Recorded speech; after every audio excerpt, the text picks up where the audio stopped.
अमरोहा शहर की रहने वाली 25 वर्षीय नेहा चौधरी, जो पिछले 4 सालों से नोएडा के एक प्राइवेट बैंक में नौकरी कर रही थी और दिल्ली के लक्ष्मीनगर इलाके में एक किराए का कमरा लेकर के रह रही थी। एक दिन नेहा जब नोएडा से अपने घर के लिए निकलती है तो अपने चाचा के नंबर पे कॉल करती है और कहती है कि मैं देर शाम तक घर पहुंच जाऊंगी। पर नेहा जब देर शाम तक घर पे नहीं पहुंचती है तो नेहा के परिवार वाले उसके नंबर पे कॉल करते हैं। रिंग तो जाती है पर नेहा फोन नहीं उठाती है, जिसकी वजह से नेहा के परिवार वाले एकदम से परेशान हो जाते हैं और उसे हर जगहों पे ढूंढना शुरू कर देते हैं।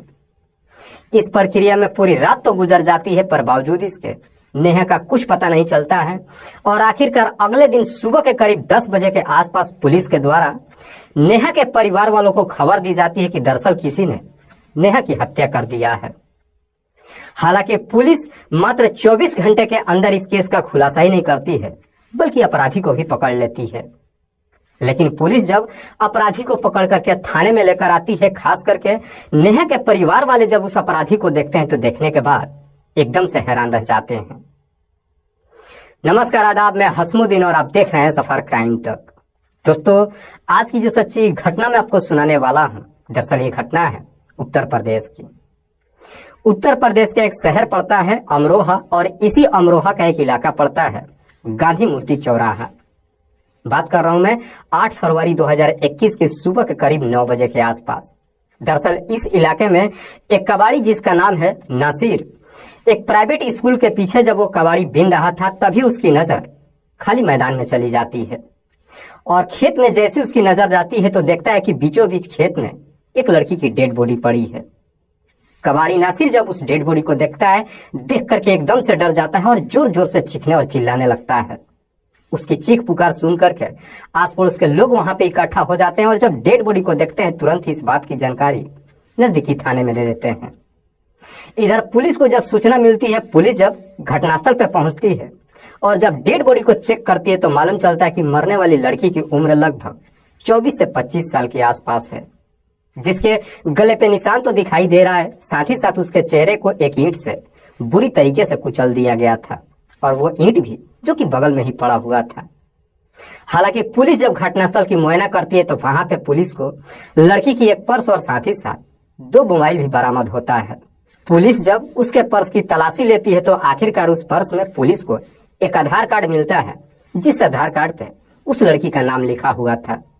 जिसका नाम है नेहा चौधरी, जो बगल के ही पचोखड़ा गांव की रहने वाली है, जिसके पिता का नाम है दिनेश चौधरी। नेहा की जब पहचान हो जाती है, पुलिस तुरंत ही इस बात की जानकारी नेहा के परिवार वालों को देती है। इधर इस बात की जानकारी जब नेहा की मां बीना चौधरी और उसके छोटे भाई अंकित चौधरी को जब मालूम चलता है, दोनों ही घटनास्थल पे पहुंचते हैं और बीना चौधरी जब अपनी बेटी की डेड बॉडी को देखती है तो देख करके चोर चोर से रोने लगती है। हालांकि जब डेड बॉडी की शिनाख्त हो जाती है, पुलिस डेड बॉडी को अपने कब्जे में लेने के बाद उसे पोस्टमार्टम के लिए भेज देती है और साथ ही साथ नेहा की मां बीना चौधरी से सवाल करती है कि क्या आपको किसी पे शक है कि आपकी बेटी की हत्या कौन कर सकता है या फिर नेहा के किसी के साथ कोई दुश्मनी थी। इस पे बीना चौधरी पुलिस को जवाब देते हुए कहती है कि नहीं साहब, मेरी बेटी पिछले 4 सालों से नोएडा में रह करके एक बैंक में नौकरी कर रही थी और दिल्ली के लक्ष्मीनगर इलाके में एक किराए का कमरा लेकर के रह रही थी। दरअसल कल 7 फरवरी 2021 को सुबह जब वो घर के लिए निकली थी तो अपने चाचा कमल सिंह के नंबर पे कॉल की थी और बोल रही थी कि मैं देर शाम तक घर पहुंच जाऊंगी। लेकिन जब वो घर पे नहीं पहुंची, हम उसके नंबर पे कॉल कर रहे थे, रिंग तो जा रही थी पर वो फोन नहीं उठा रही थी। हालांकि घटनास्थल पे वहां पे नेहा के चाचा कमल सिंह भी मौजूद होते हैं। उसके बाद से पुलिस अब कमल सिंह के तहरीर पे हत्या का मुकदमा दर्ज करने के बाद इस केस की जांच पड़ताल शुरू कर देती है। इधर डेड बॉडी की जब पोस्टमार्टम हो जाती है, उसके बाद से पुलिस डेड बॉडी को नेहा के परिवार वालों को हवाले कर देती है और फिर इस केस की जांच पड़ताल करते हुए पुलिस घटनास्थल पे जाती है और आसपास में जितने भी सीसीटीवी लगे हुए होते हैं सबकी जांच पड़ताल करनी शुरू कर देती है और आखिरकार एक सीसीटीवी में 7 फरवरी 2021 को रात्रि के करीब 8 बजे के आसपास नेहा एक लड़के के साथ जाते हुए दिखाई देती है। पुलिस जब उस सीसीटीवी फुटेज को ला करके नेहा की मां बीना चौधरी को दिखा करके पूछती है कि क्या आप इस लड़के को जानती हैं, तो उस फोटो को देखने के बाद खुद नेहा की मां भी एकदम से हैरान रह जाती है। दरअसल उस फोटो में नेहा के साथ जो लड़का जा रहा था वो कोई और नहीं बल्कि खुद नेहा का छोटा भाई अंकित चौधरी ही था। अंकित जिसकी उम्र है लगभग 21 साल के आसपास। दरअसल पुलिस को जब डेड बॉडी बरामद हुई थी और इस बात की जानकारी जब नेहा के परिवार वालों को मालूम चला था तो घटनास्थल पे अंकित भी अपनी मां के साथ पहुंचा था और अपनी बहन की डेड बॉडी को देखकर चीख चीख करके रो रहा था। बीना चौधरी जब अपने बेटे की पहचान कर लेती है उसके बाद सब पुलिस अब सोच में पड़ जाती है कि जब रात्रि के करीब 8 बजे के आसपास अंकित अपनी बहन के साथ ही था तो फिर उसे कैसे नहीं मालूम चला कि उसकी बहन की हत्या किया किसने है, और वो घटनास्थल पर पहुंचकर अपनी बहन की डेड बॉडी को देखकर रो क्यों रहा था। दरअसल पुलिस को अब कहीं ना कहीं ये शक हो जाता है कि शायद इस हत्या के पीछे नेहा का भाई अंकित ही है। इसीलिए पुलिस जब अंकित के बारे में उसकी मां बीना चौधरी से पूछताछ करती है तो बीना चौधरी भी पुलिस वालों को जवाब देते हुए कहती है कि साहब मेरा बेटा तो सुबह से ही न जाने कहां चला गया है, जिसकी वजह से पुलिस को पूरा यकीन हो जाता है कि शायद इस पूरे खेल में अंकित जरूर शामिल है। इसीलिए पुलिस अब अंकित को ढूंढना शुरू कर देती है और आखिरकार जैसे ही 24 घंटे का समय गुजरता है अगले दिन 9 फरवरी 2021 को रात्रि के करीब 9 बजे के आसपास पुलिस उसे उस जगह से गिरफ्तार कर लेती है जहां से अंकित दिल्ली भागने की फिराक में था। हालांकि पुलिस जब अंकित को गिरफ्तार करके थाने में लेकर आती है और जब अंकित से उसकी बहन की हत्या के बारे में पूछताछ करती है तो अंकित भी बिना किसी शक्ति दबाव के तुरंत ही अपनी सच्चाई कबूल कर लेता है। लेकिन अंकित जब अपनी ही बहन की हत्या के पीछे की पूरी कहानी बताता है तो वाकई में इसे सुनने के बाद खुद अंकित के परिवार वाले भी एकदम से हैरान रह जाते हैं। दरअसल अंकित के पिता का नाम है दिनेश चौधरी, जो कि बगल के ही पचोखरा गांव के रहने वाले हैं। लेकिन करीब 20 साल पहले ही दिनेश चौधरी जो अपना घर छोड़कर के न जाने कहां चला जाते हैं। दिनेश चौधरी जब अपना घर छोड़ करके जाते हैं उस वक्त दिनेश की बड़ी बेटी नेहा, जिसकी उम्र मात्र 5 साल होती है, और अंकित की उम्र केवल 3 साल होती है। हालांकि दिनेश चौधरी जब अपना घर छोड़ करके चले जाते हैं बीना के ऊपर दुखों का पहाड़ टूट पड़ता है और उस वक्त बीना का साथ उसका देवर कमल सिंह देते हैं। दरअसल कमल सिंह दिनेश चौधरी के दोनों बच्चों की बेहतर तरीके से परवरिश ही नहीं करते हैं बल्कि उन्हें बेहतर शिक्षा भी देते हैं। इधर नेहा की जब MBA की पढ़ाई कंप्लीट हो जाती है करीब 4 साल पहले नेहा नोएडा में चली जाती है जहां पे उसे एक बैंक में नौकरी मिल जाती है और फिर वो दिल्ली के लक्ष्मी नगर इलाके में किराए का कमरा लेकर के वहीं से अपनी नौकरी करने लगती है। नेहा का छोटा भाई अंकित जो कि घर पे ही रह करके अपनी पढ़ाई करता है। दरअसल अंकित का ननिहाल है इसी अमरोहा के अंतर्गत सलामतपुर गांव में। साल 2021 के जनवरी महीने में एक दिन अंकित जब अपने मामा के घर पे जाता है तो अपने मामा के बेटे अक्षय के साथ मिलकर के गांव के ही एक नाबालिग लड़की के साथ जबरदस्ती उसे उठाकर बाहर लेकर जाते हैं और दोनों दुष्कर्म कर देते हैं, जिसकी वजह से आखिरकार लड़की का पिता 18 जनवरी 2021 को नजदीकी डिडौली थाने में जाता है और अंकित और उसके ममेरे भाई अक्षय के नाम पर पोक्सो एक्ट के तहत मुकदमा दर्ज करा देता है। हालांकि डिडौली थाने में जब ये मुकदमा दर्ज हो जाती है उसके बाद से डिडौली थाने के जो अध्यक्ष होते हैं इस केस को कुछ ज्यादा सीरियस तरीके से नहीं लेते हैं, लेकिन जब मुकदमा दर्ज हो जाती है उसके बाद से अंकित जहां तहां फरार होने लगता है। दरअसल अंकित को इतना तो मालूम था कि पुलिस जिस दिन उसे पकड़ लेगी उसे जेल जाना पड़ेगा और अंकित किसी भी सूरत में जेल नहीं जाना चाहता था। इसीलिए अंकित इधर उधर भागते रहता है और जाकर के कई सारे बड़े वकीलों से मुलाकात करता है, अपने केस के बारे में उनसे चर्चा और जिक्र भी करता है, लेकिन सारे वकील उसे सुझाव देते हुए कहते हैं कि जो तुमने कांड किया है इसमें तुम्हें हर हाल में जेल जाना पड़ेगा। अंकित जब हर जगह से हताश हो जाता है उसके बाद से अब अंकित अपने आप को बचाने के लिए और जेल न जाने के लिए एक बड़ी ही खतरनाक प्लान बनाता है।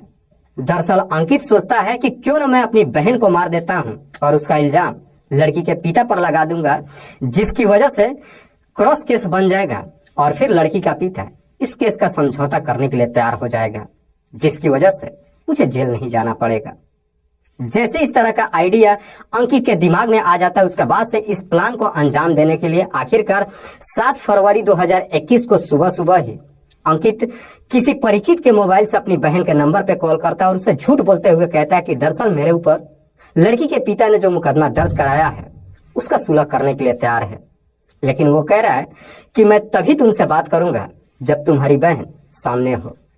इसीलिए मैं गाड़ी लेकर के आता हूँ, तुम वहां से आ जाओ और आकर के उस लड़की के पिता से बातचीत कर लेते हैं। सुलह होने की जब बात कहता है तो नेहा भी सोचती है कि अगर मेरी वजह से अगर भाई के ऊपर लगा हुआ मुकदमा खारिज हो सकता है तो क्यों ना मैं जाकर बात कर लेती हूँ। इसीलिए नेहा तैयार हो जाती है। उसके बाद से अंकित अमरोहा से एक टैक्सी बुक करता है और सीधा नोएडा नेहा के बैंक के सामने पहुंच जाता है। उसके बाद से अपनी बहन को उसी टैक्सी में बिठाकर घर के लिए रवाना होता है। लेकिन नेहा जब गाड़ी में बैठकर अपने घर के लिए निकलती है तो अपने चाचा कमल सिंह के नंबर पे कॉल करके बता देती है कि मैं गांव आ रही हूं और देर शाम तक मैं पहुंच जाऊंगी। लेकिन अंकित जब नेहा को लेकर के शाम के वक्त अमरोहा में पहुंचता है तो रात्रि के करीब 8 बजे के आसपास गांधी मूर्ति चौराहे के पास ही टैक्सी को रोक देता है और फिर उसको वहां से वापस भेज देता है।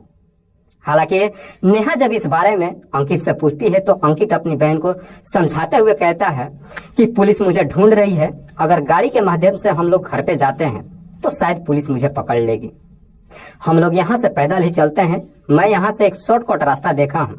जहाँ पे पुलिस मुझे ढूंढ नहीं पाएगी। नेहा भी अपने भाई पे भरोसा कर लेती है। उसके बाद से अंकित अपनी बहन को पैदल ही लेकर के सुनसान रास्तों से अपने घर के लिए निकल जाता है।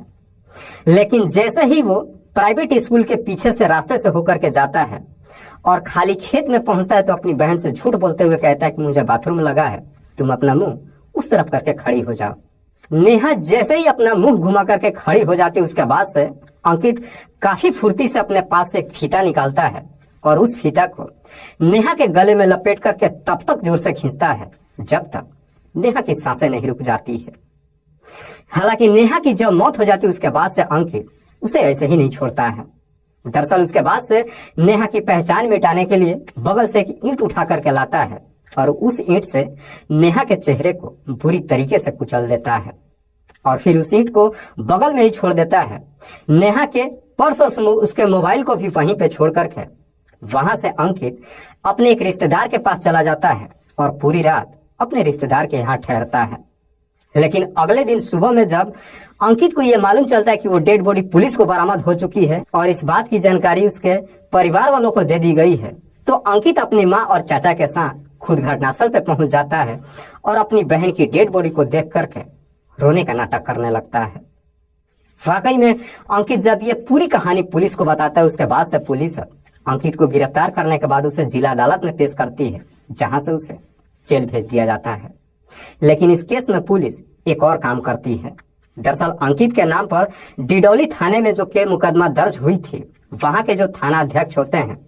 पुलिस का नाम होता है कि थाना अध्यक्ष अगर सही टाइम पे अंकित को गिरफ्तार कर लिए होते तो शायद अंकित की बहन नेहा आज इस दुनिया में जिंदा होती।